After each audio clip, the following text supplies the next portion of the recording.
আসসালামু আলাইকুম viewers, Sabinus কিচেনে তোমাদের স্বাগত জানাই। আজ আমি তোমাদের কাছে নিয়ে চলে এসেছি মিক্স সবজির রেসিপি। এইভাবে একবার বানিয়ে দেখো, আশা করছি তোমাদের খুবই ভালো লাগবে। Let's go. Oh my god. Aha.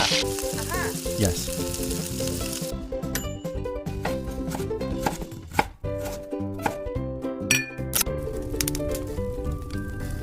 Wow. Thank you.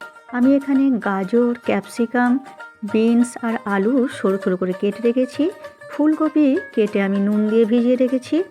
আমি 1 চামচ আদা হবে তেমন আদা নিয়ে আর ঝালের জন্য কাঁচা লঙ্কা আর 2টো টমেটো দিয়ে পেস্ট করে নিচ্ছি।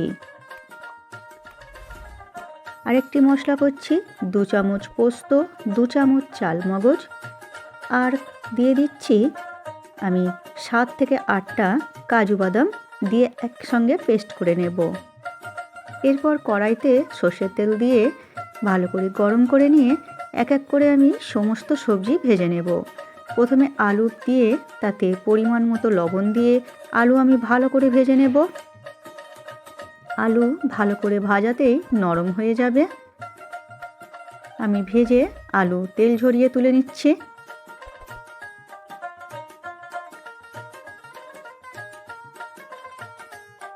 এরপর আমি বিনস আর ক্যাপসিকাম দুটো একসঙ্গে দিয়ে পরিমাণ মতো লবণ দিয়ে ভেজে নেব ভালো করে।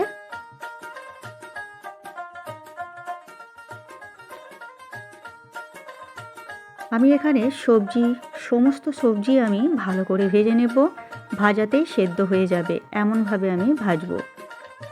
ভাজা হয়ে গেলে আমি তেল ঝরিয়ে তুলে নিচ্ছি। এরপর আমি গাজরগুলো দিয়ে ভেজে নেব, লবণ দিয়ে দিচ্ছি, দিয়ে আমি ভেজে নিচ্ছি। ভেজে আমি তুলে নেব। এইভাবে আমি সমস্ত সবজি ভেজে নেব। এরপর আমি ফুলকপিগুলো ভেজে নিচ্ছি।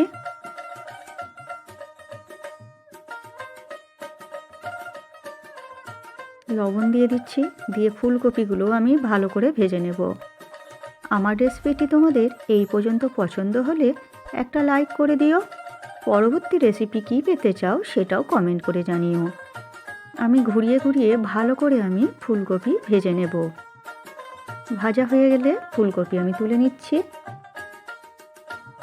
এরপর আবার কিছুটা তেল দিয়ে দিচ্ছি। আবার কিছুটা তেল দিয়ে তাতে গোটা গরম মশলা ফোড়ন দিয়ে দিচ্ছি। দিয়ে একটা তেজপাতা দিয়ে লাল করে আমি ভেজে নেব। 1 চামচ গোটা জিরে দিয়ে দিচ্ছি। সব কিছু যখন ভালো করে লাল হয়ে যাবে তখন আমি টমেটো, আদা ও কাঁচা লঙ্কার পেস্টটা দিয়ে দিচ্ছি। দিয়ে কিছুক্ষণ ভেজে নেব। এরপর আমি পোস্ত, চালমগজ ও কাজু বাদামের পেস্টটা দিয়ে দিচ্ছি। দিয়ে ভালো করে নেড়ে নিচ্ছি।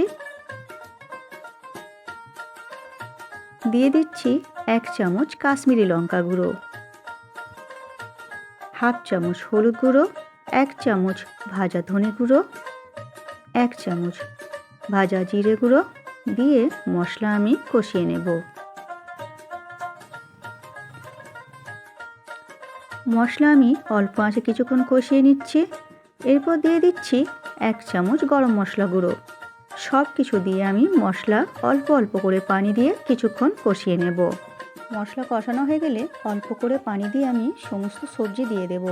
ক্যামেরা অফ হয়ে যাওয়ার জন্য আমি সবজিটা দেখাতে পারিনি। এরপর ঢেকে মিডিয়াম আঁচে 10 মিনিট হতে দেব। নামাবার আগে আমি 1 চামচ চিনি দিয়ে দিচ্ছি। দিয়ে আর 1 চামচ ঘি দিয়ে ভালো করে নেড়ে নিয়ে আমি নামিয়ে নেব। এরপর তোমরা গরম গরম পরিবেশন করো ভাত, রুটি, পরোটা, তোমাদের পোলাও, তোমাদের পছন্দ খাবারের সঙ্গে। আমার রেসিপিটি ফেসবুক থেকে দেখলে ফলো করে দিও, ইউটিউব থেকে দেখলে সাবস্ক্রাইব করে পাশে থেকো। আমার রেসিপিটি শেষ পর্যন্ত দেখার জন্য তোমাদের অনেক অনেক ধন্যবাদ রইল।